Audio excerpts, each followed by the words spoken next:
तो चलो भाई, आज का अपना टॉपिक तो क्या बोलेंगे, चैप्टर ही एक तरह से अपन चैप्टर के ट्रीट करते हैं, जिसका नाम क्या है, फ्रिक्शन।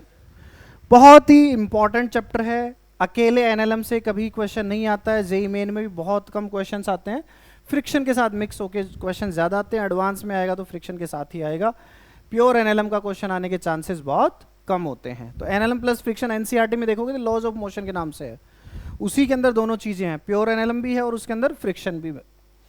तो एनसीईआरटी के हिसाब से देखें तो एक ही चैप्टर के दो टॉपिक हैं, और हमारे मॉड्यूल के हिसाब से देखेंगे तो ये दो अलग अलग चैप्टर्स हैं। ठीक, फ्रिक्शन मैंने पहले भी बताया था, याद करो पहला लेक्चर, जिसमें तुम्हें समझाया था कि कांटेक्ट फोर्स दो तरह के होते हैं। बोलो कौन कौन से? Normal and friction. Normal force किधर लगता है बोलो? कांटेक्ट सरफेस के परपेंडिकुलर, और अलोंग द सरफेस कौन सा फोर्स लगेगा? फ्रिक्शन। ठीक है, अच्छा फ्रिक्शन लगता क्या है? अभी तक हमने इतने सारे क्वेश्चन कर लिए उसमें हमने फ्रिक्शन को यूज नहीं करा। क्यों? हाँ, क्योंकि सारी सरफेसेस कैसी थी? स्मूथ। अब हम प्रैक्टिकली ऐसा पॉसिबल है क्या कि एकदम स्मूथ सरफेस हो? प्रैक्टिकली ऐसी सरफेस का होना पॉसिबल नहीं है। प्रैक्टिकली हर सरफेस क्या होती है? रफ। क्या होती है? रफ। रफ मतलब जहां भी रफ वर्ड यूज हो जाएगा तो तुम समझ जाना कि उस वाले में फ्रिक्शन क्या है? प्रेजेंट है। तो फ्रिक्शन की कॉन्सेप्ट लगानी है कि नहीं लगानी है, हमें कैसे पता लगेगा? बोलो, उसमें या तो फ्रिक्शन वर्ड यूज करेगा या कहेगा कि रफ है, तो हम समझ जाएंगे कि उसमें फ्रिक्शन प्रेजेंट है। तो friction is applicable only when surfaces are rough. Friction कब एप्लीकेबल है? जब सरफेसेस कैसी हो? रफ हो। ठीक है, अच्छा अब रफ सरफेस में ऐसी खास बात क्या होती है उसको अपन देखते हैं। ये फ्रिक्शन के टाइप वाइप हैं। बेसिकली फ्रिक्शन वो फोर्स है जो रिलेटिव मोशन को क्या करता है? अपोज। जैसे फ्रिक्शन को अगर हम डिफाइन करें कि फ्रिक्शन क्या करता है, बोलो। फ्रिक्शन मोशन को सपोर्ट करता है कि अपोज करता है? ध्यान से सुनना, मैंने कहा फ्रिक्शन मोशन को सपोर्ट करता है कि अपोज? कुछ नहीं कह सकते। किसी सिचुएशन में मोशन को क्या करेगा? वो सपोर्ट। और किसी सिचुएशन में मोशन को क्या करेगा? वो अपोज। लेकिन रिलेटिव मोशन को हमेशा क्या करेगा? Oppose. There is difference between motion and relative motion. Relative motion का मतलब क्या है? किसकी बातें कर रहे हैं हम? दो सरफेसेस की, कि उनके बीच में आपस में स्लिपिंग हो रही है या नहीं हो रही है। अगर उनके बीच में आपस में स्लिपिंग हो रही है, स्लिपिंग समझते हो क्या? दोनों की स्पीड अलग अलग हो, दोनों की स्पीड क्या हो, या दोनों की वेलोसिटी क्या हो? अलग अलग। इसका मतलब दोनों के बीच में क्या हो रही है? स्लिपिंग। एग्जाम्पल के तौर पे जैसे मैं ये बोलूं तुम्हें कि ध्यान से देखो भाई साहब, कि हमारे पास चिंटू स्वामी दो ब्लॉक हैं। कितने ब्लॉक हैं? दो ब्लॉक। मैंने कहा कि ये जा रहा है 10 मीटर पर सेकंड से, ठीक है जी। इसके नीचे एक ब्लॉक रखा है, मैंने कहा ये जा रहा है 5 मीटर या 6 मीटर पर सेकंड से। बताओ, क्या इन दोनों के बीच में स्लिपिंग है कि नहीं है? क्या ये एक दूसरे पे फिसल रहे हैं कि नहीं फिसल रहे हैं? स्लिपिंग हम लोग समझ गए। जैसे ये पॉइंट अगर इसके इस वाले पॉइंट के साथ कांटेक्ट में है तो इसी के साथ कांटेक्ट में रहना चाहिए। क्या ऐसा रहेगा या किसी दूसरे के साथ कांटेक्ट हो जाएगा इसका? अरे थोड़ी देर बाद किसी दूसरे के साथ कांटेक्ट में होगा ना ये। इसका मतलब इन दोनों के बीच में क्या है? Relative slipping. इनके बीच में क्या है? Relative slipping. तो इस केस में कौन एक्ट करेगा? फ्रिक्शन। इस केस में कौन एक्ट करेगा? फ्रिक्शन। और वो किसका अपोज करेगा? मोशन का कि रिलेटिव मोशन का?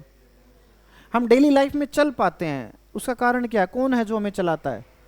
हम चल पाते हैं, किसी भी सरफेस पे हम चल पा रहे हैं, बोलो किस वजह से चल पाते हैं? फ्रिक्शन।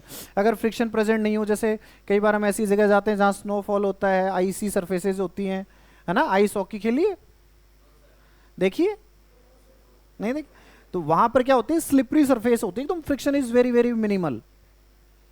अरे सोना संतोष, उस केस में चलना क्या होता है? बड़ा मुश्किल। तो उसमें सिर्फ जो प्लेयर्स खेलते हैं वो कैसे खेलते हैं? स्लिप होकर, जैसे स्केट्स की तरह। स्केटिंग इज डिफरेंट, वहां पे तो फ्रिक्शन प्रेजेंट है, वहां रोलिंग हो रही है, वहां अलग तरह का फ्रिक्शन है। अरे ये सोनो संतोष, मेरी बात समझ में आ रही है मैं क्या कहना चाह रहा हूं? फ्रिक्शन कब एक्ट करता है? पहली बात, सरफेस कैसी होनी चाहिए? रफ। दूसरी बात, रिलेटिव मोशन हो रही हो या होने की टेंडेंसी हो। रिलेटिव मोशन नहीं हो रही लेकिन होने की टेंडेंसी है, तब भी क्या करेगा? तब भी क्या करेगा, फ्रिक्शन एक्ट करेगा। जैसे याद करो नॉर्मल, नॉर्मल कब लगता है बोलो, सिर्फ कांटेक्ट में रहने से नॉर्मल लगता है क्या? तो बोलो बोलो, एक दूसरे को प्रेस करने की क्या होनी चाहिए, टेंडेंसी। वैसे ही फ्रिक्शन कब एक्ट करेगा, फ्रिक्शन कब एक्ट करेगा, जब रिलेटिव मोशन या तो हो रही हो या होने की टेंडेंसी हो। दोनों ही केसेस में फ्रिक्शन क्या करेगा, एक्ट करेगा। ठीक है जी, तो ये बस यही चीजें लिखी हैं। बताओ फ्रिक्शन कब एक्ट करता है, लिख भी सकते हो इसको अपने नोट्स में। फ्रिक्शन होता क्या है, the force which opposes relative motion और टेंडेंसी ऑफ रिलेटिव मोशन, उसको अपन क्या बोलते हैं, फ्रिक्शन। और ये कितने टाइप का होता है फ्रिक्शन, कितने टाइप का होता है, दो। वैसे ये ड्राई फ्रिक्शन, वेट फ्रिक्शन, ये थ्योरेटिकली एनसीईआरटी के पॉइंट ऑफ व्यू से लिखी हुई लाइनें हैं। ड्राई फ्रिक्शन का मतलब होता है जब सॉलिड सरफेसेस के बीच में चीजें हों तो अपन उसको बोलते हैं ड्राई फ्रिक्शन। जैसे ब्लॉक के ऊपर वेज रख दी, टेबल के ऊपर ब्लॉक रख दिया, तो ये कौन सा फ्रिक्शन होगा, ड्राई। और वेट फ्रिक्शन कब होगा, जब लिक्विड सरफेसेस पिक्चर में आ जाए, जब मॉलिक्यूल्स हैं वो कोलाइड कर रहे हो, तो अपन उसको बोलते हैं वेट फ्रिक्शन। जैसे हमारा एयर फ्रिक्शन होता है, एयर ड्रैग होता है, वो कौन से टाइप का फ्रिक्शन होता है, वेट फ्रिक्शन होता है। ठीक है, अरे ये सुनो चिंटोश, ये हमारे डेफिनेशंस हैं, ड्राई फ्रिक्शन क्या होता है, वेट फ्रिक्शन क्या होता है, ये सब। अच्छा ये फ्रिक्शन लगता क्यों, हकीकत में होता क्या, मिटा दूं क्या, जल्दी लिखो तो यार, लिखो जल्दी। हकीकत में फ्रिक्शन लगता क्यों है, इसको समझना जरूरी है। होता क्या है, अगर हम रफ सरफेस और स्मूथ सरफेस में कैसे डिफरेंस समझते हैं कि ये रफ है कि स्मूथ है, कैसे पता चलता है भाई साहब, बताओ कि कोई सरफेस रफ है या स्मूथ है, ये हमें कैसे पता लगता है, बताओ। फील कर सकते हैं कि हाँ हम जाएंगे तो वहां पे हमारे हाथ पर है ना घिसेगा नहीं, कुछ डिस्टोर्शन नहीं होगा। अरे ये सोनो चिंटूश, उसकी फिनिशिंग स्मूथ है, अपन ऐसे बोलते हैं ना, ऐसे नहीं बोलते, क्या जरूरी नहीं है रफ, व्हील स्मूथ हो सकता है फिजिकली तो, अरे थियोरेटिकली बात कर रहा हूं, प्रैक्टिकली तो there is no such surface called smooth surface, की जगह जिसका फ्रिक्शन ना हो, ऐसी कोई सरफेस नहीं है ना। हर सरफेस में क्या होती है, रफनेस होती है। देखो ध्यान से, होता क्या है, देखो ध्यान से, हकीकत में होता है कि दो सरफेस जब आपस में कांटेक्ट होते हैं ना, तो तुमने देखा होगा वो जो सरफेस होगी उसके जो मॉलिक्यूल्स होते हैं वो ये इंटरलॉकिंग कर लेते हैं। क्या कर लेते हैं, इंटरलॉकिंग। इंटरलॉकिंग समझते हो, जैसे ये एक ब्लॉक लिया मैंने, ये स्मूथ नहीं होगा, ये ऐसे टेढ़ा मेढ़ा होगा, यहां जो सरफेस होगी वो भी कैसे होगी, अंदर से टेढ़ी मेढ़ी होगी, इस तरह से। तो इनके मॉलिक्यूल्स के बीच में क्या हो जाती है, इंटरलॉकिंग। इंटरलॉकिंग मतलब इस तरह से मॉलिक्यूल्स आपस में क्या कर लेते हैं, इंटरलॉकिंग कर लेते हैं। समझ गए क्या, ऐसे। तो नेचुरल सी बात है, जब ये इसके ऊपर मोशन करेगा तो क्या करेगा, इसको जोर आएगा। और अगर ये स्मूथ होती तो ये इंटरलॉकिंग नहीं होती, आराम से दोनों मॉलिक्यूल एक दूसरे पे क्या कर जाते हैं, स्लिप कर जाते। रफ होने की वजह से ये क्या हो गई, इंटरलॉकिंग हो गई। और इस इंटरलॉकिंग की वजह से हमारी मोशन क्या करती है, मोशन में क्या आती है, हिंड्रेंस आती है। तो फ्रिक्शन होने का कारण क्या है, क्या कारण है बोलो, सबसे ऊपर ऊपर लिखा हुआ बोलो क्या, इंटरलॉकिंग बिटवीन रफ सरफेसेस। तो फ्रिक्शन होता क्यों है, क्योंकि रफ सरफेसेस के बीच में क्या हो जाती है, इंटरलॉकिंग हो जाती है। उसके बाद एक और चीज जो हमें ध्यान देने वाली बात है वो ये है कि फ्रिक्शन है वो कभी भी एरिया ऑफ कांटेक्ट पर डिपेंड नहीं करता है। जैसे क्या है मैं समझाता हूं। जैसे मैंने ये कहा कि एक मैंने ऐसे रख दिया ऑब्जेक्ट और एक मैंने रखा ऐसे ऑब्जेक्ट, बताओ किसका कांटेक्ट एरिया ज्यादा है, इस वाले का। लेट्स से इसका मास m है, इसका मास m है ना। तो फ्रिक्शन इस बात पर डिपेंड नहीं करता कि कितना एरिया इसके कांटेक्ट में है, मतलब एरिया ऑफ कांटेक्ट पर फ्रिक्शन डिपेंड नहीं करता है। किन चीजों पर डिपेंड करता है वो भी अपन पढ़ेंगे, बट इन चीजों पर डिपेंड नहीं करता जो नॉर्मली एक स्टूडेंट को लगता है कि इन चीजों पर डिपेंड करता होगा। तो फ्रिक्शन किस किस चीजों पर डिपेंड नहीं करता, एरिया ऑफ कांटेक्ट, उस पर डिपेंड नहीं करता। दूसरा, फ्रिक्शन किसका अपोज करता है? रिलेटिव मोशन का। अरे फ्रिक्शन किसका अपोज करता है? रिलेटिव मोशन का। लेकिन फ्रिक्शन कितना लगेगा ये उस वेलोसिटी पर डिपेंड नहीं करता कि उसकी वेलोसिटी कितनी है। समझ में आएगी नहीं आई बात? फ्रिक्शन किस बात पर डिपेंड नहीं करता? किस बात पर डिपेंड नहीं करता फ्रिक्शन? अरे किस बात पर डिपेंड नहीं करता? ना तो सरफेस एरिया पे, ना वेलोसिटी पे, ना उसका एक्सेलरेशन कितना है। तो ये किस पर डिपेंड करता है? नहीं। किस पर डिपेंड करेगा? कौन कौन सी सरफेसेज हैं उस पर डिपेंड करता है। और उसके अलावा एक और चीज है जिस पर डिपेंड करता है, that is what? Normal force. ये लिख लेना। हाँ तो बताऊंगा ना कैसे डिपेंड करेगा। अरे ये सुनो चंटुश, तो ये दो चीजों पर डिपेंड करता है कि दो सरफेसेस जो आपस में कांटेक्ट में है वो कौन कौन सी हैं, एंड दूसरी चीज किस पर डिपेंड करता है बोलो? Normal reaction. किस पर डिपेंड करता है? नॉर्मल रिएक्शन, नॉर्मल फोर्स कितना है, इन दो चीजों पर डिपेंड करता है। चलो जी, ये समझ में आया पहली बात, फ्रिक्शन होता क्या है। यहां तक थोड़ा थोड़ा फील आई, हल्की फुल्की? अरे आई क्या? अब मैं तुम्हें एक कहानी सुनाता हूं, ठीक है? कहानी समझिए।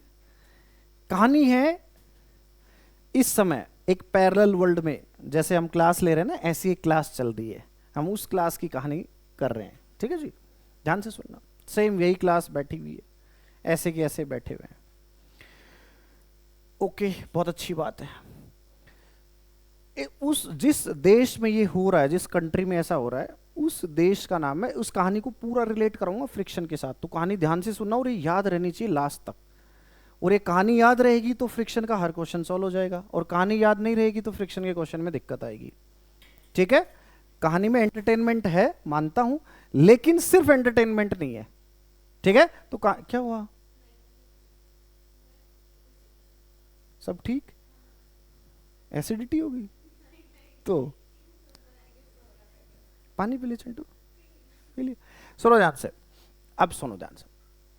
कहानी है एक दूसरे पैरेलल वर्ल्ड में, ठीक है? वहां पे एक देश है जिसका नाम है रफ सरफेस। उस देश का नाम क्या है? ध्यान रखना, ये टर्म्स ध्यान रखना। बोलो क्या है? रफ सरफेस, ठीक है जी? उस कंट्री का नाम क्या है? रफ सरफेस, ठीक है जी? ठीक है जी, रफ सरफेस है। और उस कंट्री का जो राजा है उसका नाम बताओ क्या है? फ्रिक्शन। Smooth surface. अबे नालायक, उस कंट्री का राजा कौन है? फ्रिक्शन, ठीक है जी?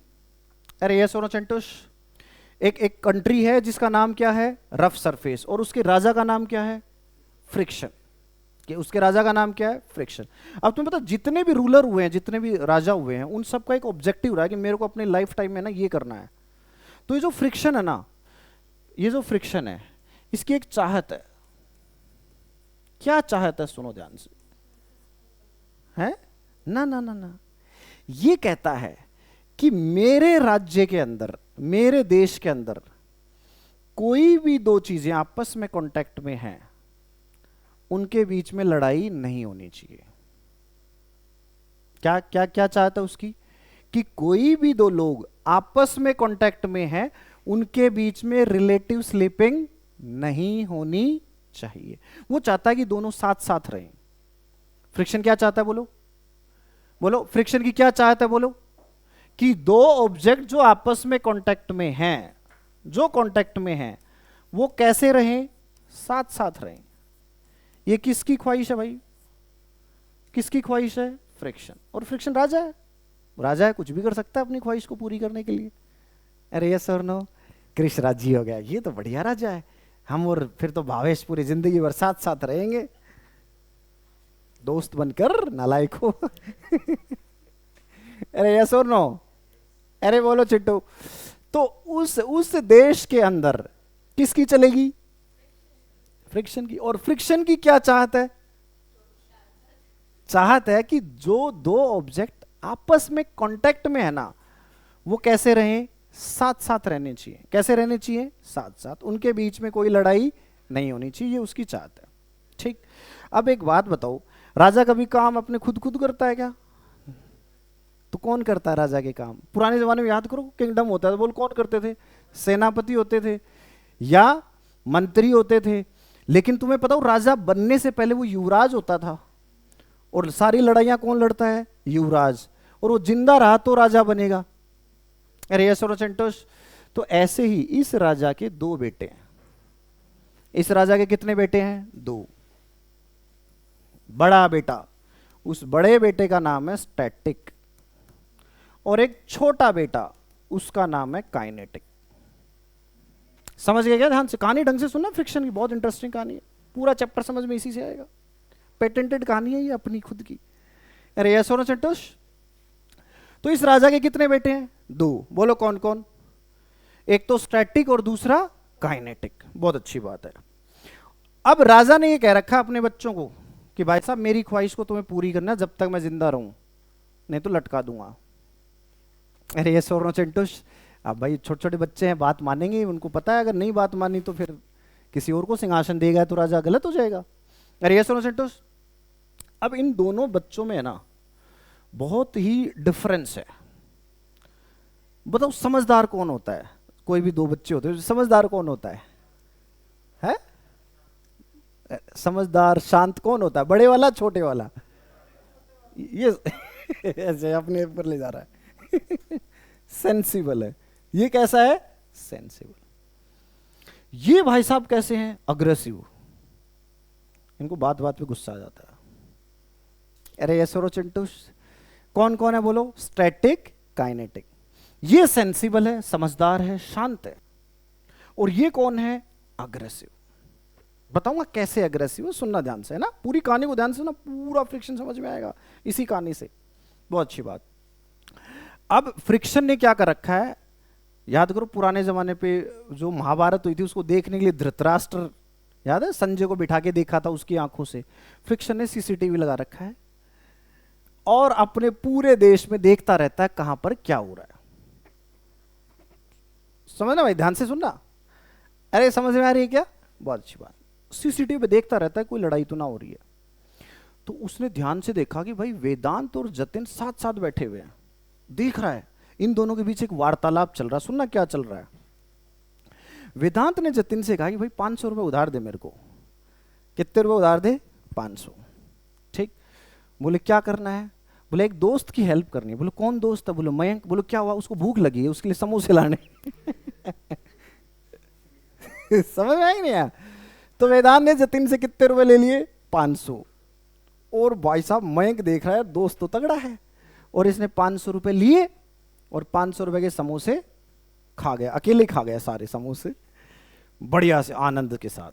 ठीक, बहुत अच्छी बात, कोई दिक्कत नहीं। 2 दिन 3 दिन के बाद क्या हुआ? जतिन को याद आया कि मैंने 500 रुपए दिए थे, तो इसने वापस उधार मांगी। अब बताओ उधार वापस देते हो किसको जोर आएगा कि नहीं आएगा? आएगा। तो पहले पक्के दोस्त साथ साथ बैठे हुए, अब उनमें क्या शुरू हो गई? लड़ाई। किसकी वजह से? 500 की वजह से। देख कौन रहा है? फ्रिक्शन। देख कौन रहा है? फ्रिक्शन। फ्रिक्शन ने जो ही लड़ाई को देखा उसने कहा ना, 2 लोग साथ साथ हैं तो कैसे रहने चाहिए? साथ साथ ही रहने चाहिए, इनके बीच में लड़ाई नहीं होनी चाहिए। सबसे पहले बताओ मामले को सुलटारा करने के लिए किसको भेजेगा वो? बड़े बेटे को। वो कहेगा जा भाई एक काम कर, देख क्या क्या मामला है। ठीक है जी। आया भाई साहब स्टैटिक बात करने दोनों से। बोले क्या मामला है? तो जतिन बोला मैंने 500 रुपए दिए थे, मेरे को वापस नहीं दे रहा है नालायक। बोले क्यों नहीं दे रहा? बोला हम तो समोसे खा गए, अब हमारे पास पैसे नहीं है। तो उसने कहा कि कोई बात नहीं, तेरे पास पैसे नहीं है, कोई बात नहीं, पढ़ाई पे ध्यान दे, मैं तेरी जगह पैसे देता हूं। तो उसने क्या करा? अपना वॉलेट निकाला। किसने निकाला? स्टैटिक ने। उसने जतिन को 1 रुपए का नोट दिखाया। बोले काम चल जाएगा। बताओ क्या जतिन ले लेगा 1 रुपए? क्या कहेगा? भाग यहां से। यही तो कहेगा, अबे 500 रुपए दिए, तू 1 रुपए का नोट दिखा रहा है, कोई मजाक चल रही है यहाँ पे? अरे सरो सेंटोश। ठीक है। फिर उसने 10 का नोट निकाला। ध्यान से सुनना, ये सीक्वेंस समझना सब। उसने 10 का नोट निकाला, क्या जतिन मान जाएगा? नहीं। 20 का निकाला, 50 का, 100 का निकाला, क्या मान जाएगा? नहीं। 200 का निकाला, मान जाएगा? नहीं। 500 को निकाला, जतिन के चेहरे पे मुस्कान आ गई, अब काम चल जाएगा। अरे यस नो संतोष, ठीक है, अरे बोलो भाई साहब। उसने 500 का नोट निकाला, जतिन का हाँ बिल्कुल चलेगा, लाओ दो मेरे को 500। 500 दे दिए और मस्त बढ़िया, ठीक। ये सारी चीजें कौन देख रहा था? वंश। यार ये बढ़िया काम है, पैसे उधार लो, खाओ पियो, वापस भी नहीं करने, कोई और ही कर रहा है तो बहुत बढ़िया काम है यार, ये बढ़िया राजा है, ठीक, बहुत अच्छी बात। अब भाई साहब वंश ने सोचा कि ये तो अपन फायदा उठाते हैं, ठीक। अरे यस चिंटूस, तो वंश मांगने गया पैसे किसके पास? शशांक के पास। शशांक ने नहीं दिए। बोले मेरे पास खुद के पास नहीं है, तेरे को कहां से दे दूं, ठीक। शशांक ने इसको पैसे नहीं दिए, तो इसने गेम दिमाग लगाया वंश ने अपने वाला। बोले एक काम करता हूं, मैं घर से ले आता हूं पैसे और चुपचाप मैं तेरे को पकड़ा दूंगा, समझ रहे हो, और फिर तू मेरे को वो दे देना। पैसे किसके थे वो? वंश के।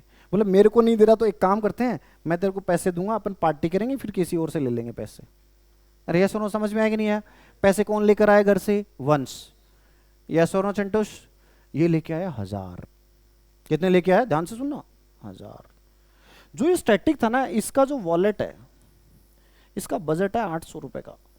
कितने रुपए का बजट है? 800 तक का। वंश कितने रुपए ले आया घर से? 1000।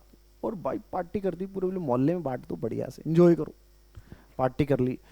फिर उसने पूछा, बोला तुमने करा क्या था? वो आए, बोला हमने लड़ाई मुक्का शुरू करा था। तो फिर से कौन देख रहा है? फ्रिक्शन। अगले दिन ही तो पूरी प्लानिंग के साथ आए थे ना, ओवर एक्टिंग कर रहे हैं भाई जबरदस्ती की, कि फ्रिक्शन किसी तरह से नोटिस कर ले। फ्रिक्शन ने कर लिया नोटिस, फिर भेजा भाई फ्रिक्शन को। किसको भेजेगा बोलो? सबसे पहले स्टैटिक। स्टैटिक गया, इसके पास जाएगा, फिर से वही कहानी सब। पहले कितने का नोट दिखाया? 1। इसको तो पता ना सारी ड्रिल क्या होने। 10 का नोट, 100, 500, ना 800, ना बोले इससे ज्यादा मेरे पास नहीं है।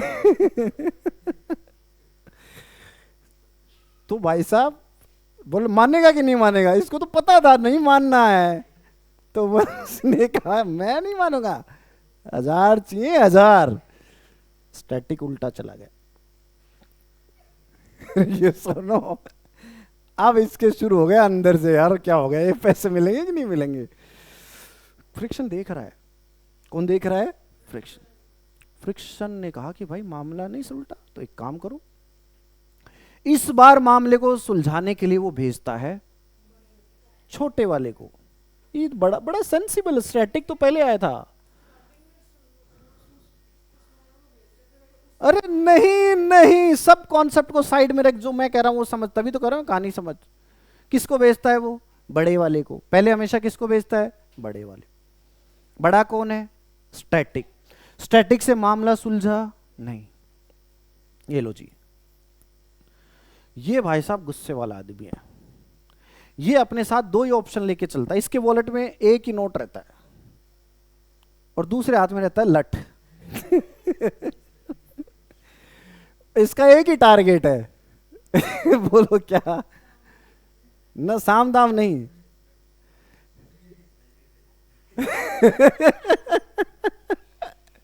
समझ रहे हो? स्टैटिक के पास वॉलेट में अलग अलग नोट है, 1 का नोट है, 10 का है, 20 का है, 50 का है, 100 का है। लेकिन काइनेटिक भाई साहब एक नोट लिए घूमता है और साथ में एक लठ लिए घूमता है। ये वंश के पास गया, उसके पास रहता है एक 500 रुपए का नोट। इसका बजट कितने का है? बस एक ही नोट रहता है इसकी जेब में, 500। अरे तो सुन तो ले कहानी। इसको अभी से पता है क्या होने वाला है। तो काइनेटिक पहुंचा वंश के पास, वॉलेट निकाला और कहा मेरे पास 2 हाथ हैं और मेरे पास 2 ऑप्शन हैं, बोल 500 या लठ। बोलो वंश क्या चूज करेगा? लट्टे। देख, कहानी में भी नालायक तेरे को पिटवाना चाहते हैं। बोले क्या चूज करेगा ये? 500। ये 500 रुपए ले लेगा, लेकिन बताओ क्या ये राजी रहेगा अपने पड़ोसी के साथ या नाराज रहेगा? नाराज रहेगा। अरे ये सोचो, उनके बीच में लड़ाई हमेशा रहेगी। किसकी? बचे हुए 500 की। अरे ये सोनो चिंटूस, क्या इस वाले केस में लड़ाई रुक गई थी? अरे इसमें लड़ाई रुक गई थी कि नहीं? इसमें कोई लड़ाई नहीं है। और इसमें लड़ाई, पैसे भी लग गए और लड़ाई भी नहीं रुकी। लड़ाई है, लड़ाई अभी भी है। लड़ाई का मतलब क्या है? कि वो, लड़ाई का मतलब क्या है? टेक्निकल टर्म से बोलो क्या है? उनके बीच रिलेटिव स्लीपिंग स्टार्ट हो गई। क्या स्टार्ट हो गई? Relative sleeping. इस केस में बताओ रिलेटिव स्लीपिंग कितनी होती है? कितनी होती है रिलेटिव स्लीपिंग? कोई रिलेटिव स्लीपिंग नहीं है। और इस केस में क्या होगी? रिलेटिव स्लीपिंग होगी। इस केस में क्या होगी? रिलेटिव स्लीपिंग होगी। पहली बात बताओ, कहानी समझ में आई? क्या था कहानी में? कहानी की समरी बताओ क्या है? फ्रिक्शन। फ्रिक्शन के कितने बेटे? कौन कौन से? स्टैटिक और काइनेटिक। बड़ा कौन? छोटा कौन? स्टैटिक कैसा है? सेंसिबल मतलब क्या है? नहीं, काम एंड कंपोज तो ठीक है। सेंसिबल का मतलब है कि जितने में काम बने उतने में निकाल लेता है, जितने की उसकी लिमिट है। मान लो मामला 100 रुपए में सुलटने वाला है तो कितने में सुलटाएगा? 100। 200 में सुलटेगा तो 200। 500 रुपए लगेंगे तो 500। 800 लगेंगे तो 800। 800 ज्यादा लगेंगे तो उल्टा वापस आ जाता है ना। बताया तो, उसने 800 रुपए दिखाए, इसने लिए नहीं, लौट के वापस चला गया अपना। 800 रुपए थोड़ी दिए इसको। अरे ये सुनो चंटोश, मतलब अगर इसके बजट से बाहर की चीजें हैं तो भाई साहब ये साइड में हट जाता है। और जो ही इसके बजट के बाहर की चीज हुई तो मामला कौन आके सॉल्व करता है? काइनेट। और काइनेटिक की क्या आदत है? कितने, उसके पास कितने सॉल्यूशन है? एक ही। एक ही नोट है ना। अरे ये सुनो चंटोश, अरे एक ही नोट है और वो फिक्स है, ना उससे कम ना उससे ज्यादा।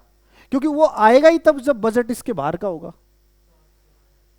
नहीं, छोटा है, बजट कम दे रखा है उसको। बड़ा है, उसका बजट ज्यादा है। छोटा है, उसका बजट कम है। अरे ये सोनो चिंटूस, ये स्टोरी दिमाग में बैठ जानी चाहिए। तुम अपने ऊपर मत लो, नहीं मेरे बड़े भाई का बजट कम है, मेरा ज्यादा है, ऐसे नहीं सोचना है ना। अपने ऊपर नहीं लेके जाना है।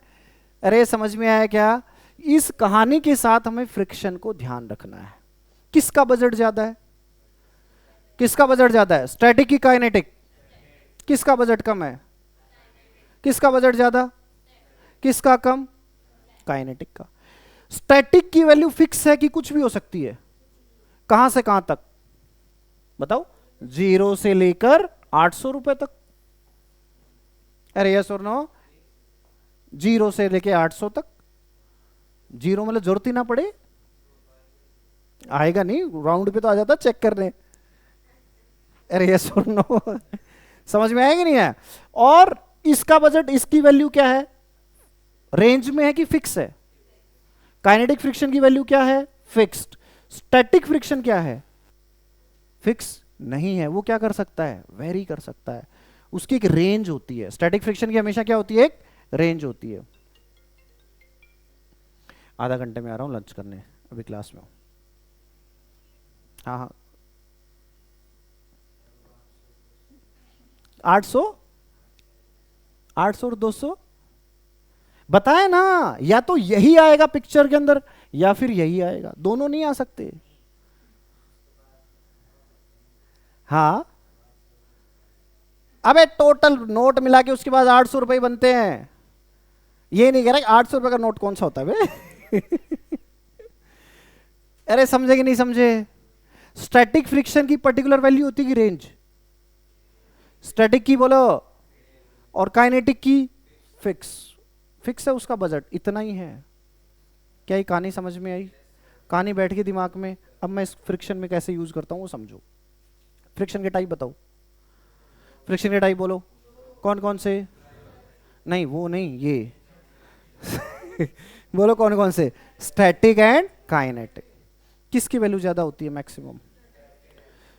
मैंने बोला इसकी मैक्सिमम वैल्यू, इसकी क्या है? मैक्सिमम। इसकी मैक्सिमम वैल्यू को अपन क्या बोलते हैं? लिमिट आ गई ना इसकी, ये उसकी क्या हो गई? लिमिट। तो इसको अपन बोलेंगे लिमिटिंग फ्रिक्शन। क्या बोलेंगे?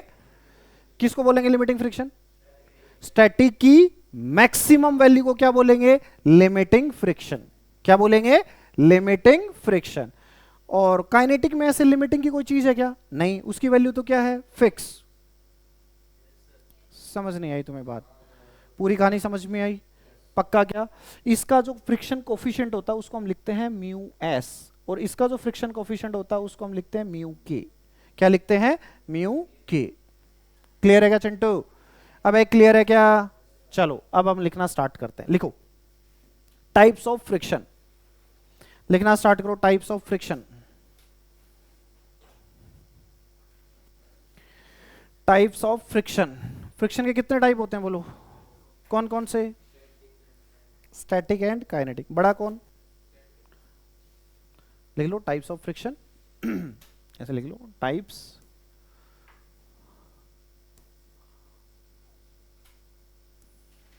क्या लिख लोगे? टाइप्स। और टाइप्स में कौन कौन से बोलो? Static and kinetic. इसका जो फ्रिक्शन कोफिशिएंट होगा ना उसको हम लिखेंगे म्यू एस, और इसके कोफिशिएंट को हम क्या लिखेंगे? म्यू के। ये म्यू क्या होता है बोलो? Coefficient of static friction. और इसको अपन क्या बोलेंगे? Coefficient of kinetic friction. ठीक है? कौन ज्यादा होगा बोलो? म्यू एस ज्यादा होगा कि म्यू के? कई कई बार ट्विन भी हो सकते। राजा के दोनों बेटे क्या हो सकते हैं? ट्विन्स। तो दोनों इक्वल भी हो सकते हैं, सेम सन पैदा हुए ना दोनों, तो उस केस में म्यू एस और म्यू क्यू क्या हो जाते हैं? सेम।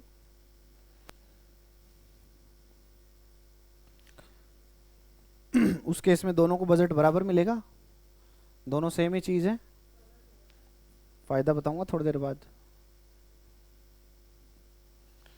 फायदा कुछ नहीं है, दोनों से काम कराना उसको। उसने काम दे रखा, पहले मामला तू सुलटाएगा और बाद में मामला तू सुलटाएगा। और नहीं सुलटे तो ऐसा करना, जो लास्ट तेरे लिमिट हो देख के आ जाना। ट्विन्स ऐसे करते हैं। समझ गए क्या? अरे ये सोनो चिंटोश। अच्छा स्टैटिक फ्रिक्शन है ना, स्टैटिक फ्रिक्शन की एक और चीज लिखना। स्टैटिक फ्रिक्शन कैसा था बोलो? सेंसिबल। और सेंसिबल का मतलब जितने में मामला सुलझे उतने में सुलझा देना, बजट के अंदर रहते हुए। तो इस बात को लिख लो, बजट के अंदर रहते हुए जितने में मामला सुलटे उतने में मामले को सॉल्व कर देना है। अच्छा मुझे एक बात बताओ, मामला क्या है? मामला क्या है? रिलेटिव स्लिपिंग को रोकना। फ्रिक्शन की एक ही तो चाहत है। फ्रिक्शन की क्या चाहत है बोलो? अबे क्या चाहता है? रिलेटिव स्लिपिंग को रोकना, कि चीजें हमेशा साथ साथ रहें, उनके बीच में स्लिपिंग ना हो, लड़ाई झगड़ा ना हो। क्लियर है क्या? ये सुनो संतोष। तो फ्रिक्शन, स्टैटिक फ्रिक्शन उतना ही लगता है, उतना ही लगता है जितना रिक्वायर्ड होता है। स्टैटिक फ्रिक्शन कितना लगेगा? उतना ही लगता है। इसको ऐसे लिख लेना, उतना ही लगता है जितना रिक्वायर्ड होता है, ना उससे कम लगेगा। लेकिन वो सारे रिक्वायर्ड जो है वो बजट के क्या होना चाहिए? विद इन लिमिट्स, बजट के अंदर होना चाहिए। वो क्या होना चाहिए? बजट के अंदर होना चाहिए। और काइनेटिक फ्रिक्शन है। अच्छा स्टैटिक फ्रिक्शन की जो मैक्सिमम वैल्यू होती है उसको अपन क्या बोलते हैं? Limiting friction. क्या बोलते हैं? Limiting friction. तो इस बात को लिख लेना, the maximum value of static friction is called limiting friction. The maximum value of, the maximum value of, the maximum value of, ये लिख रखा है मैंने, the maximum value of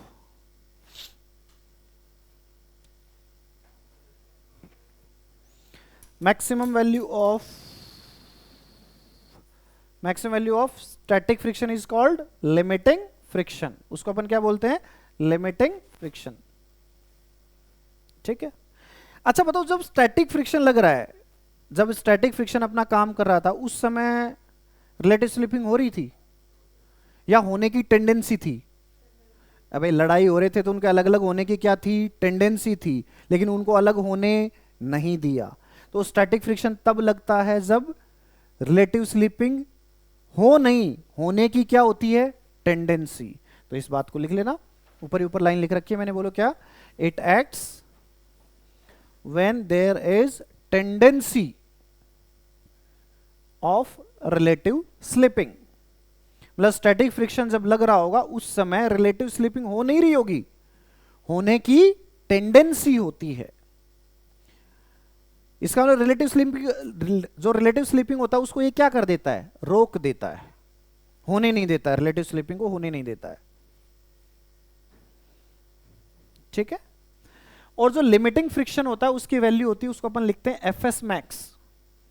F मतलब फ्रिक्शन, एस मतलब स्टैटिक, और इसकी मैक्सिमम वैल्यू, इसको अपन क्या बोलते हैं, लिमिटिंग फ्रिक्शन। ये कौन सा फ्रिक्शन है चिंटू, लिमिटिंग फ्रिक्शन। बोलो जी, लिमिटिंग फ्रिक्शन कितना होता है, इसकी वैल्यू होती है म्यू एस एन। क्या होती है, म्यू एस एन।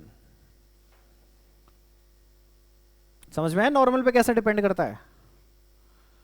अरे ये सुनो चिंटोश, बोलो जी।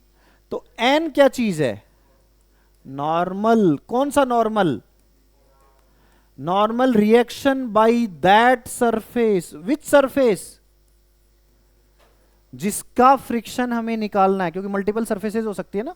जैसे मुझे इस सरफेस का निकालना है तो इस सरफेस का नॉर्मल लूंगा, ये वाला।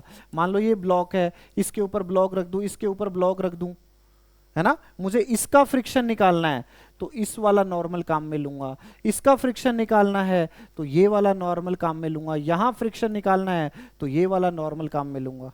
समझ में आया? जिस सरफेस का फ्रिक्शन निकालना है उसी सरफेस का नॉर्मल लेना है। हाँ,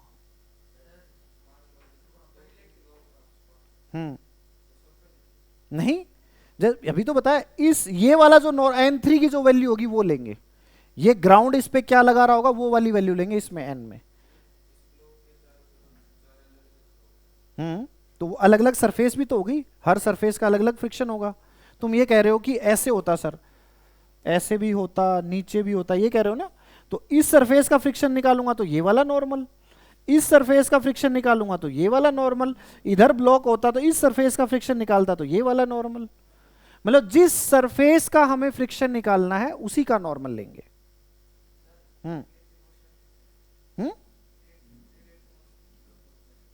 रिलेटिव मोशन फ्रिक्शन का यही तो ख्वाहिश है, यही तो चाहता है, अभी तो बताया। हाँ, रिलेटिव मोशन का ही तो अपोज करता है वो।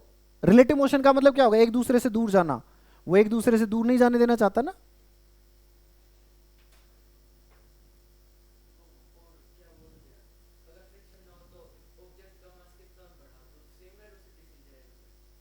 मतलब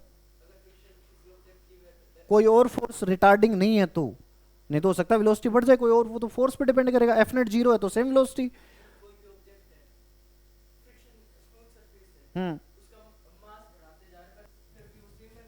मास कैसे बढ़ रहा है, तो फिर तो वो फोर्स नहीं लगा, thrust force v d m by d t. Mass change होगा तो फोर्स लगेगा। समझ गए? अरे ये सुनो चिंटोश, क्लियर है कि नॉट क्लियर है? मतलब इससे क्या समझे, इसमें एन कौन से वाला लेंगे ये बताओ, कौन से वाला नॉर्मल? जिस इस सरफेस का निकाल रहे हैं तो इस सरफेस पे कौन सा नॉर्मल लग रहा है वो वाला लेंगे। इस सरफेस का फ्रिक्शन निकालना है तो ये वाला नॉर्मल, इस सरफेस का फ्रिक्शन निकालना है तो ये वाला नॉर्मल। समझ गए क्या? जिस सरफेस का फ्रिक्शन नॉर्मल भी उसी सरफेस का, ये चीज लिख लेना, जिस सरफेस का फ्रिक्शन निकाल रहे हैं नॉर्मल भी उसी सरफेस का लेते हैं। ये ध्यान रखना, जब मल्टी ब्लॉक प्रॉब्लम्स पढ़ते हैं उसमें दिक्कत आती है, सिंगल ब्लॉक प्रॉब्लम्स तक दिक्कत नहीं आएगी, बस जब मल्टीपल ब्लॉक्स पढ़ते तब कंफ्यूजन क्रिएट होता है माइंड में, तो हमें ध्यान होना चाहिए। हाँ, दोनों ऑब्जेक्ट जैसे, हाँ पूछते रहो, डाउट पूछते रहो, अच्छा रहेगा, बहुत अच्छा लगेगा मेरे को। दोनों ऑब्जेक्ट ऐसे जा रहे हैं, ये जा रहा है 10 मीटर पर सेकेंड से, ये भी कितने से जा रहा है 10, तो इनके बीच में फ्रिक्शन कितना 0। कितना फ्रिक्शन होगा 0। बोलो क्यों? क्योंकि रिलेटिव स्लिपिंग ना तो हो रही है और ना होने की टेंडेंसी है, तो फ्रिक्शन कितना होगा 0। फ्रिक्शन तभी होता है जब रिलेटिव मोशन हो। टेंडेंसी मतलब जैसे मैं इसमें एक्सेलेरेशन दे देता तो इस मोमेंट पे तो नहीं है, बट क्या इनका रिलेटिव मोशन होगी? अब होगी। तो इस समय टेंडेंसी है कि नहीं है? है।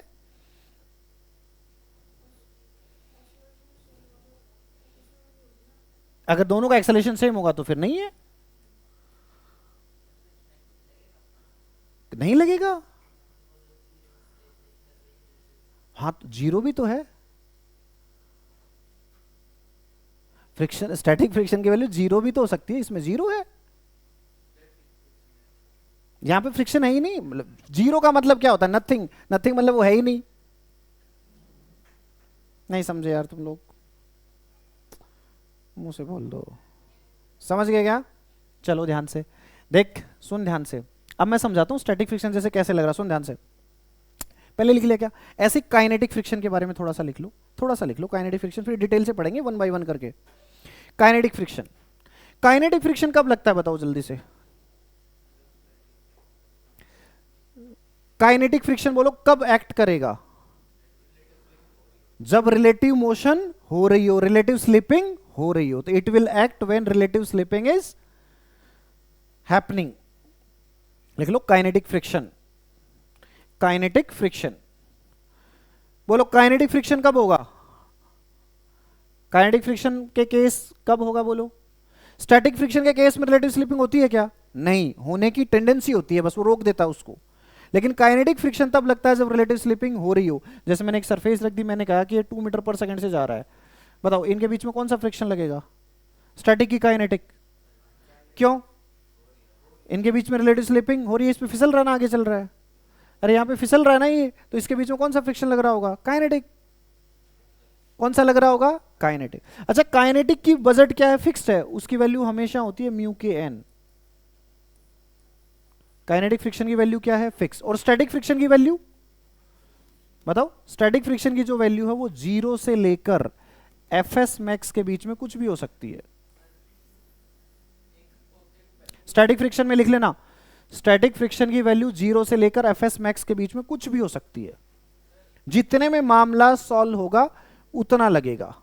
और काइनेटिक फ्रिक्शन मामला सॉल्व हो ना हो वो पैसे भी देता है और आदमी नाराज भी रहता है। याद है क्या? अरे समझे कि नहीं समझे? नाराज भी है और पैसे भी खर्च हो रहे हैं। बोलना चिंटू।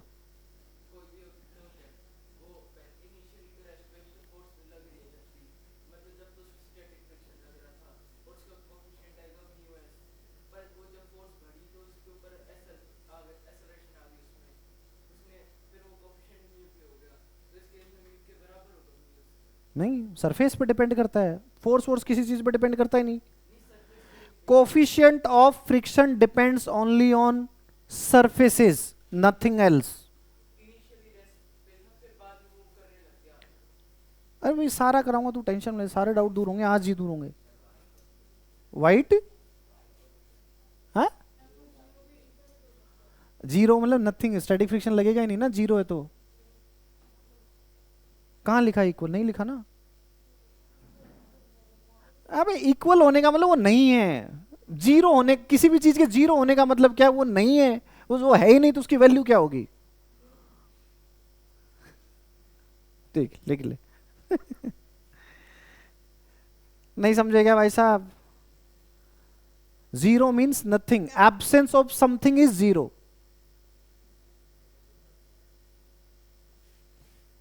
नेगेटिव बताता है कमी, अनुपस्थिति। नहीं समझे? नेगेटिव हमेशा कंपैरिजन करता है कि पहले से ज्यादा है कि कम है। 0 कंपैरिजन नहीं करता, वो एब्सोल्यूट वैल्यू बताता है कि कुछ नहीं है तुम्हारी जिंदगी में, कुछ नहीं है, फ्रिक्शन बचा है बस। अब नहीं होगा कभी भी। म्यू एस और म्यू के हमेशा पॉजिटिव होते हैं। म्यू एस और म्यू के की वैल्यू हमेशा क्या होती है? पॉजिटिव। म्यू एस म्यू के हमेशा क्या होंगे? पॉजिटिव। इसमें ज्यादा कौन होगा? म्यू एस, क्योंकि बड़ा बेटा है, याद करो। कहानी याद रहेगी तो सब कुछ ध्यान रहेगा, कंफ्यूजन नहीं रहेगा। बराबर भी हो सकते हैं, ट्विंस भी हो सकते हैं कभी कभी राजा के, तो उस केस में क्या हो सकता है? इक्वल भी हो सकता है। बोलो यहां तक बात समझ में आई क्या? हल्की फुल्की। काइनेटिक फ्रिक्शन जब लग रहा था, काइनेटिक फ्रिक्शन जब लग रहा था, काइनेटिक फ्रिक्शन जब लग रहा था उस समय रिलेटिव स्लिपिंग थी कि नहीं थी? थी। स्टैटिक फ्रिक्शन लगेगा तो उस रिलेटिव स्लिपिंग नहीं होगी। यस बोल।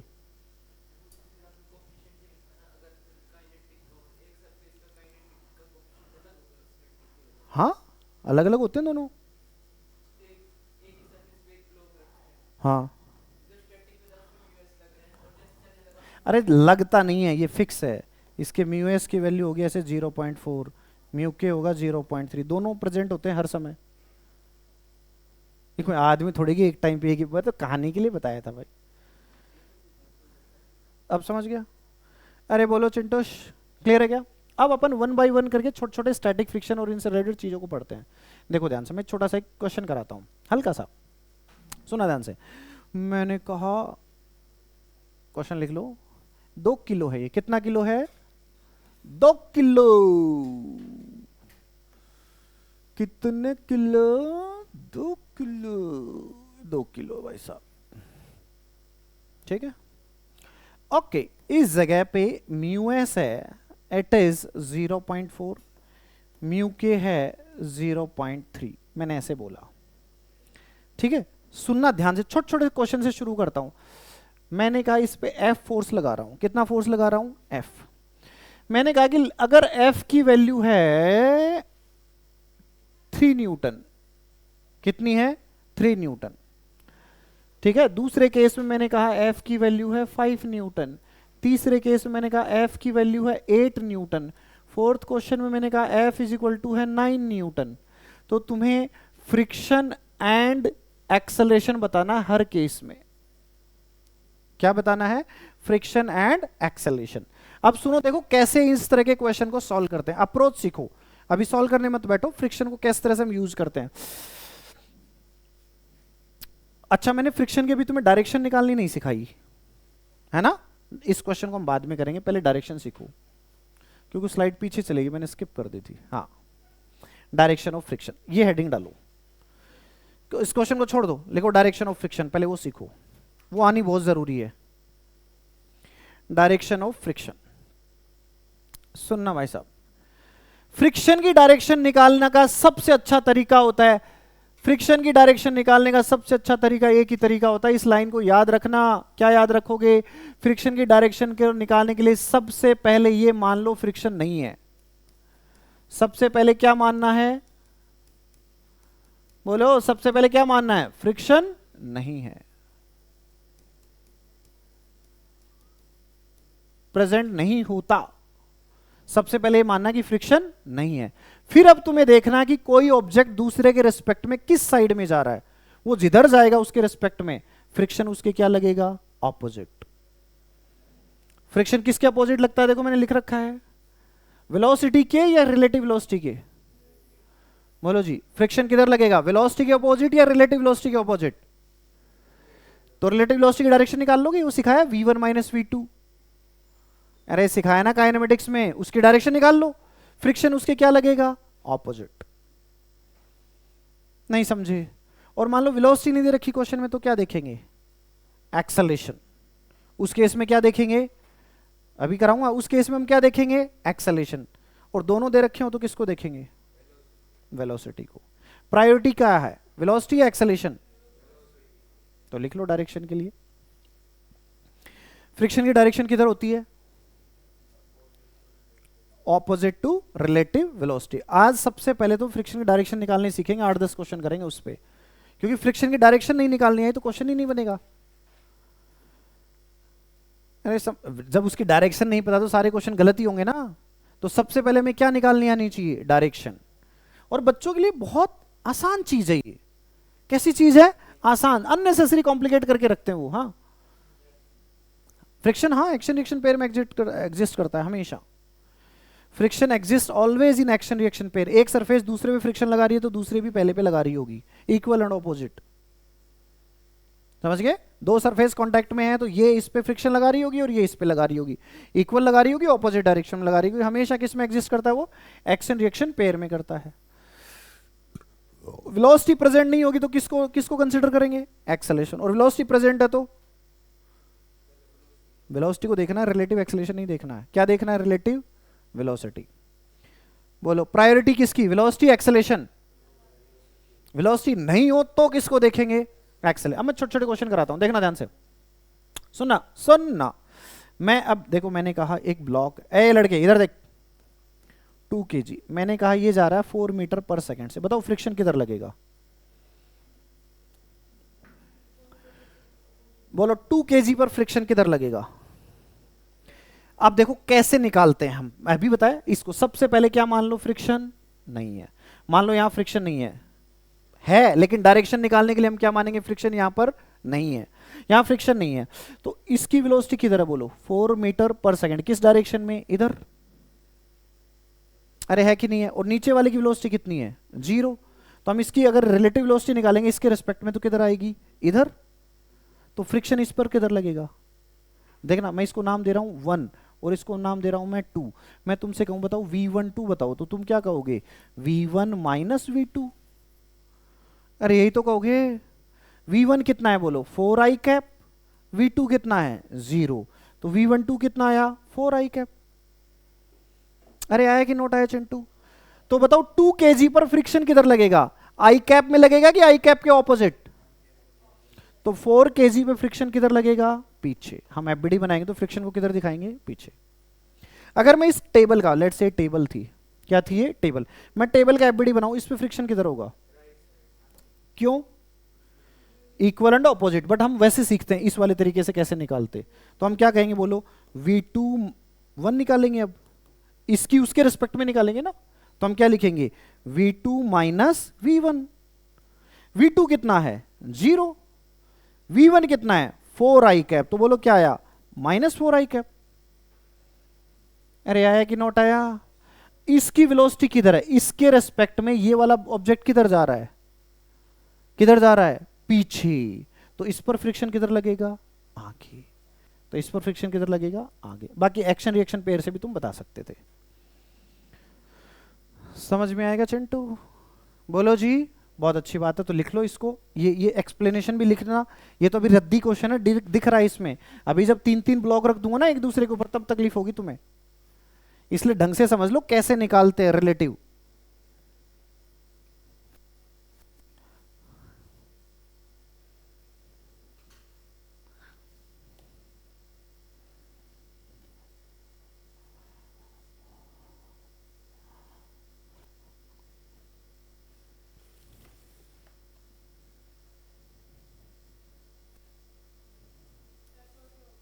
है फ्रिक्शन, एफ आर मतलब फ्रिक्शन। फ्रिक्शन फोर्स को दिखाने के लिए अपन एफ आर लिखते हैं।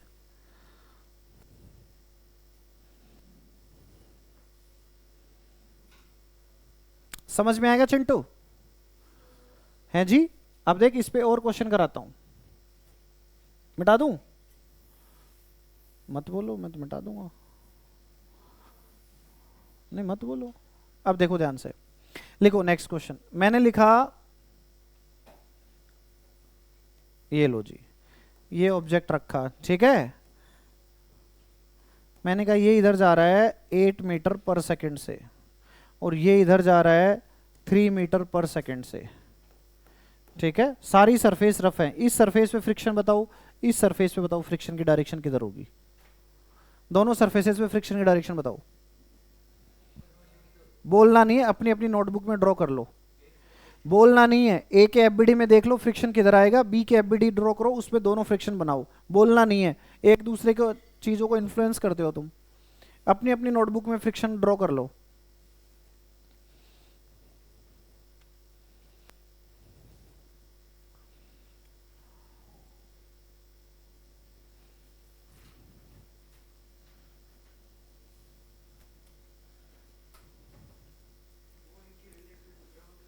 है क्या? दे रखी होती है, ग्राउंड के रिस्पेक्ट में गिवन होती है जब तक कुछ मेंशन ना करे।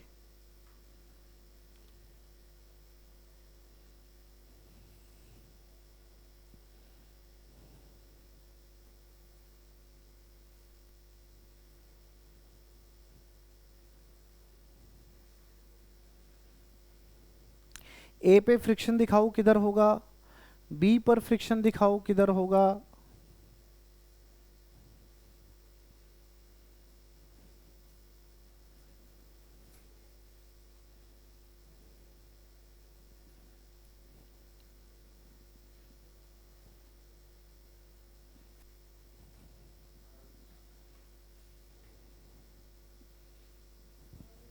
है जी, आ गया। देखो जी हम कैसे देखते हैं। मैं कहूंगा कि पहले ए पे देखना है, तो मैं ए की रिलेटिव वेलोसिटी निकालूंगा किसके रिस्पेक्ट में, बी। रिलेटिव निकालने का तरीका इसके रिस्पेक्ट में निकालना, तो इसको क्या करो, रोक दो, और इसकी वेलोसिटी किसको दे दो, इसको। कौन सी डायरेक्शन में, ऑपोजिट। इधर पहले से कितनी थी 3, और क्या आ गई इसके पास 8, तो इसकी रिलेटिव वेलोसिटी किस साइड में है, इधर। हमें एग्जैक्ट वैल्यू निकालने की जरूरत नहीं है, तो फ्रिक्शन किधर लगेगा, इस पर, पीछे, FR1। अगर इस वाले ब्लॉक पे फ्रिक्शन पीछे लगा तो नीचे वाले का मुझे निकालने की जरूरत नहीं है, इस पर किधर लगेगा, आगे ही लगेगा, क्योंकि एक्शन रिएक्शन पेयर होता है। और इस सरफेस पे मैं ध्यान से देखूं तो ये भाई साहब बोलो किधर जा रहा है, किस साइड में जा रहा है, इसके रिस्पेक्ट में, ग्राउंड के रिस्पेक्ट में, इधर। अरे इधर ही तो जा रहा है। जब यहां की डायरेक्शन निकालेंगे तो यहां के फ्रिक्शन को मान लेंगे कि फ्रिक्शन नहीं है। फ्रिक्शन नहीं है तो ये किधर जा रहा है भाई साहब, पीछे। अब किधर जा रहा है, पीछे, इस इंस्टेंट पे। तो इस पे फ्रिक्शन किधर लगेगा, इस साइड में। ये लो जी, किस किस का सही था, वेरी गुड। चलो जी नेक्स्ट क्वेश्चन देखते हैं, मिटा दो इसको। और देखो जी, और देखो, मैंने कह दिया ये ठीक है जी, करो सॉल्व। मैंने कहा ये इधर जा रहा है 10 मीटर पर सेकंड से, ये अरे लड़के 6 मीटर पर सेकंड से, और ये इधर जा रहा है 2 मीटर पर सेकंड से। जल्दी से फ्रिक्शन की डायरेक्शन निकाल दो हर सरफेस पे, हर एक सरफेस पे फ्रिक्शन की डायरेक्शन निकाल दो।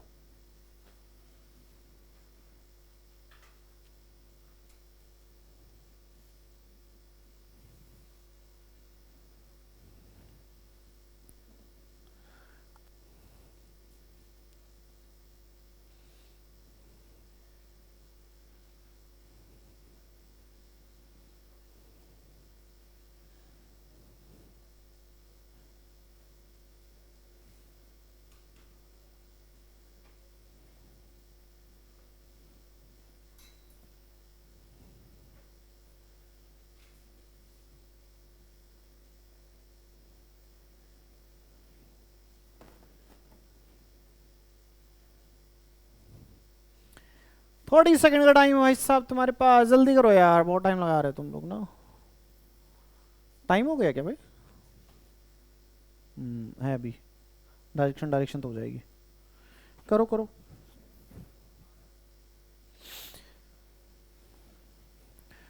देखो जी करें क्या, जल्दी कर लो, इसका नाम दे दो ऊपर वाले का, A B C। ए पे डायरेक्शन लिख दो, बी पर लिख दो, सी पर लिख दो, सब पे लिख दो, किस पर किधर डायरेक्शन होगी।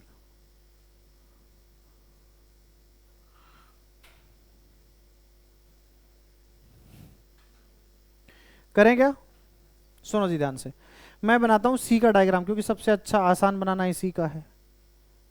बनाए क्या, सी पर देखो जी, सी का सबसे टफ लग रहा है, चलो तो ए का बना लो।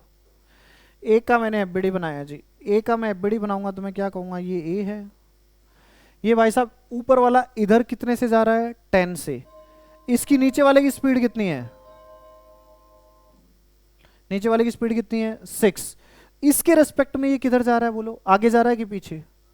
अरे 10 - 6 करेंगे ना, 10 इसकी इधर है, -6 इसको रोकेंगे तो इसकी स्पीड इसको किधर देंगे, पीछे।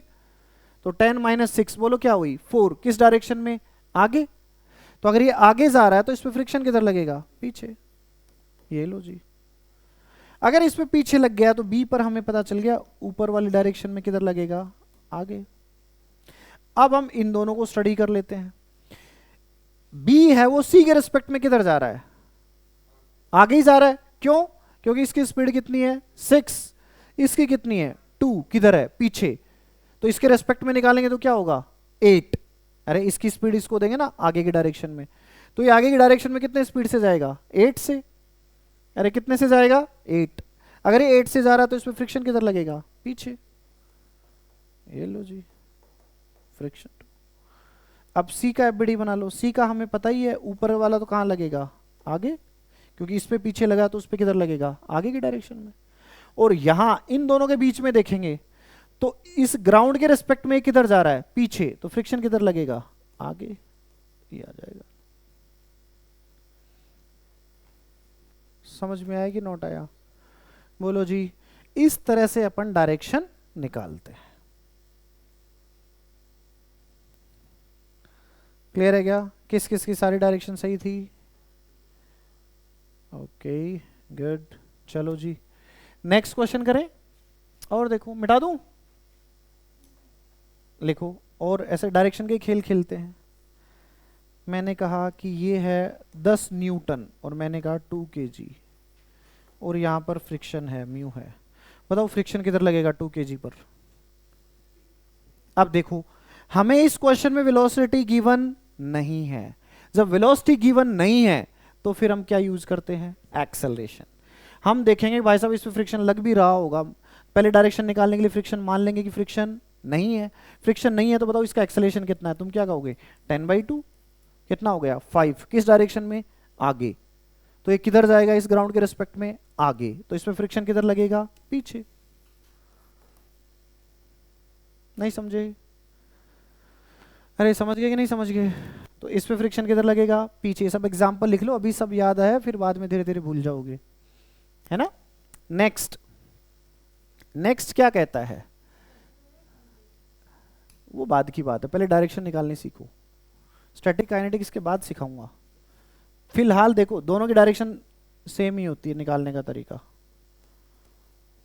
अरे ये सुनो संतोष, देखना ध्यान से। मैंने कहा 4 kg, मैंने क्या कहा 4 kg, मैंने कहा 2 kg कह दिया, ठीक। मैंने कहा ये स्मूथ है, ये क्या है स्मूथ है। मैंने कहा ये रफ है, ये क्या है रफ है, ठीक है। और मैंने कहा भाई साहब इस पे लग रहा है 6 न्यूटन और इस पे लग रहा है 8 न्यूटन। फ्रिक्शन की डायरेक्शन निकालो 2 kg और 4 kg के बीच किधर होगी। फ्रिक्शन की डायरेक्शन बताओ 2 kg एंड 4 kg के बीच में किधर होगी।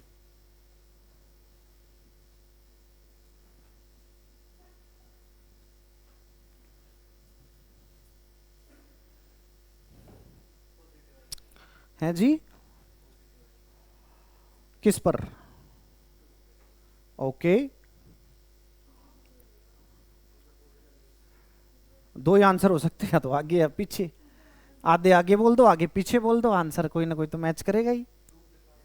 2 पे आगे लगेगा ओके, पीछे लगेगा ओके। अब मैंने एक जो लाइन तुम्हें कही थी वो मिट गई। कौन सी लाइन? फ्रिक्शन की डायरेक्शन निकालने के लिए पहले मान लेते हैं कि फ्रिक्शन नहीं है। इस जगह मुझे फ्रिक्शन निकालना तो पहले मान लेता हूं इस जगह फ्रिक्शन नहीं है। अगर इस जगह फ्रिक्शन नहीं है तो बताओ इस पे कितना फोर्स लग रहा है 6, तो इसका एक्सेलरेशन बताओ कितना है 6/2, बोलो कितना है 3। इस पे कितना फोर्स लग रहा है 8 न्यूटन, तो इसका एक्सेलरेशन बोलो कितना है 8/4 कितना 2। तुमने फोर्स देखा है, फोर्स थोड़ी देखना है, क्या देखना है एक्सेलरेशन। ऊपर वाले का एक्सेलरेशन कितना है 3, नीचे वाले का कितना है 2, तो ऊपर वाले का एक्सेलरेशन है 3, नीचे वाले का है 2। कौन आगे भाग रहा है ऊपर वाला, तो इसको ये क्या करने की कोशिश करेगा रोकने की, और ये क्या रह रहा है पीछे, इसको क्या कोशिश करेगा भगाने की। तभी तो रिलेटिव स्लिपिंग रुकेगी। जो ज्यादा तेज भाग रहा है उसको तो कहते रुक जा थोड़ा धीरे हो, और जो पीछे रह रहा है उसको धक्का लगाएगा कि तू थोड़ा तेज हो, ताकि दोनों साथ साथ चलें।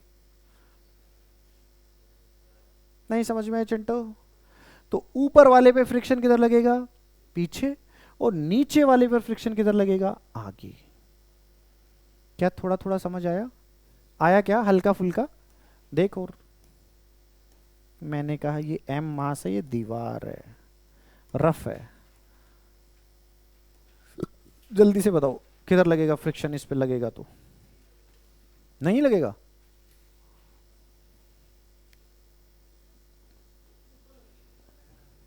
क्यों? हाँ, मान लो मैंने इधर फोर्स लगा रखा है, लो सिर्फ डायरेक्शन सीखनी है हमें तो फ्रिक्शन की। बोलो किधर लगेगा फ्रिक्शन इस पे? अबे किधर लगेगा डायरेक्शन, फ्रिक्शन किधर लगेगा इस पर?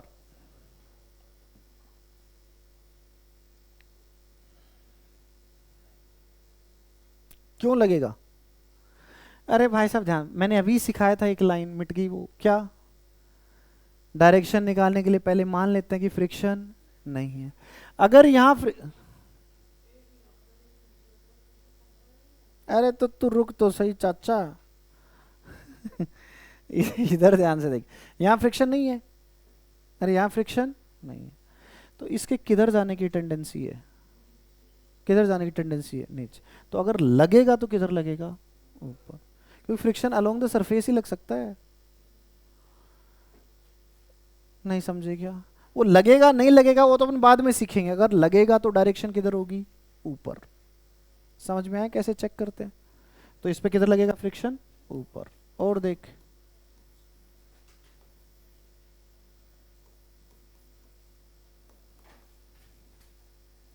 ये भी रफ है, डायरेक्शन निकालनी सीख लो, इसीलिए आंसर पे मेरा ध्यान नहीं है, मेरा ध्यान किस पर है? डायरेक्शन निकालने पर। दोनों रफ है। बताओ यहां फ्रिक्शन की डायरेक्शन किधर होगी, यहां पर फ्रिक्शन की डायरेक्शन किस ब्लॉक पे किधर लगेगी? करो।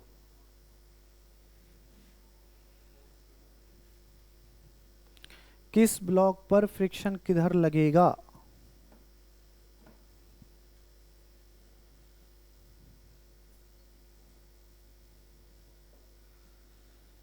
1 kg पर किधर लगेगा, 2 kg पर किधर लगेगा, ये निकालना है हमें।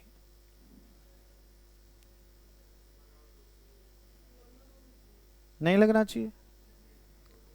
क्यों?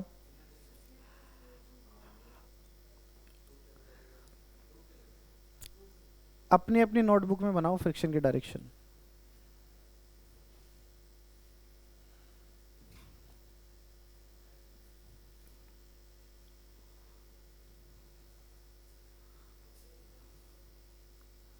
हैं? अभी तो बताया भाई साहब। पहले एक बात बताओ, मैं क्या करूंगा भाई साहब? पहले तो इसको साफ करता हूं। 2 kg, 2 kg को मैं ध्यान से देखूंगा। सबसे पहले मैं यहां फ्रिक्शन की डायरेक्शन निकालूंगा। यहां फ्रिक्शन की डायरेक्शन निकालने के लिए मैं मान लेता हूं कि यहां पर फ्रिक्शन नहीं है, तो इस पे नीचे की तरफ फोर्स कितना लगेगा? 20। अरे यस हो ना संतोष? तो इसका एक्सेलेरेशन नीचे की तरफ कितना होगा? जी। इसके रेस्पेक्ट में एक्चुअली में जी नहीं होगा, बट कुछ भी होगा जी से कम ही होगा, बट कुछ भी हो इससे तो ज्यादा ही है, क्योंकि ये तो रुकी हुई है दीवार। तो यहां फ्रिक्शन किधर लगेगा बोलो? पीछे। तो देखो ध्यान से, 2 kg पर फ्रिक्शन किधर लग गया? पीछे की तरफ। नहीं समझे? इस वाले केस में अब हम इस वाली सरफेस को स्टडी करते हैं। अगर मैं इस वाली सरफेस को स्टडी करूंगा तो देखो ध्यान से, मैं क्या कहूंगा? मैं कहूंगा कि 2 kg है, इस पर नीचे क्या लग रहा है? 20, और ऊपर ये फ्रिक्शन लग रहा है। इसकी डायरेक्शन निकालनी है तो इसको जीरो मानूंगा ना, बाकी सबको जीरो थोड़ी मानूंगा। ये वाला फ्रिक्शन तो लगाएंगे ही, तो इस वाले फ्रिक्शन को मैं क्या मान लूंगा? जीरो। अब बताओ इसका एक्सेलेरेशन कितना होगा?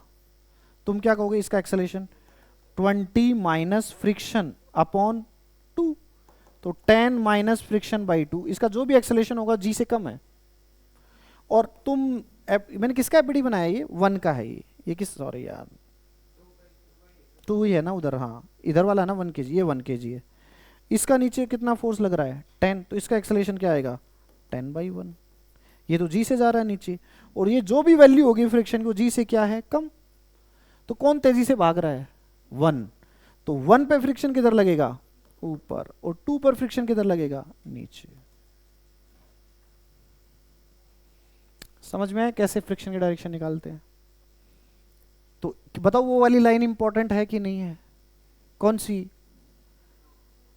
फ्रिक्शन की डायरेक्शन निकालने के लिए पहले मान लो कि उस वाली सरफेस पर फ्रिक्शन नहीं है और फिर चीजों को सॉल्व करो। क्या हमें फ्रिक्शन की डायरेक्शन निकालनी आई? इस लेक्चर में मेरा फोकस यही था कि फ्रिक्शन का तुम्हें इंट्रोडक्शन समझ में आ जाए एंड फ्रिक्शन की डायरेक्शन निकालनी समझ में आ जाए।